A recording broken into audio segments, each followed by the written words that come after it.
Nina Pavan qui était donc à Saint-Maximin dans le Var pour Europe 1. Bonjour Laurent Blanchard.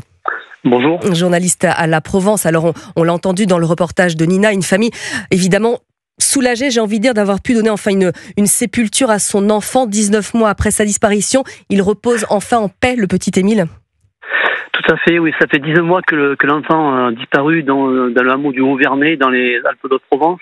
Une partie des ossements, le crâne en l'occurrence, et des vêtements avaient été retrouvés 9 mois plus tard à 1,5 km du hameau. Donc c'est vrai que tout ce temps a été comblé aujourd'hui.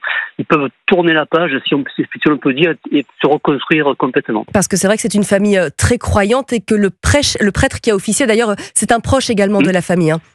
Tout à fait, c'est l'abbé Louis Le Morvan, qui appartient à la fraternité sacerdotale Saint-Pierre, qui est un proche de la famille. Son homélie a été très émouvante, j'ai assisté de l'intérieur.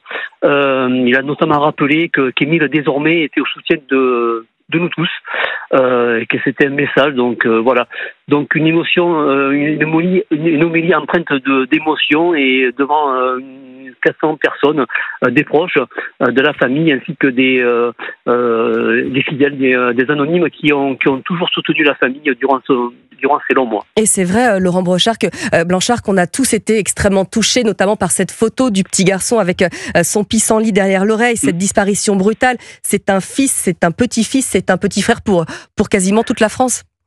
Effectivement, à la sortie de la basilique, j'ai interrogé justement une grand-mère qui était très émue, qui forcément a fait quelque part un transfert vis-à-vis de son petit-fils, ce que m'a confié.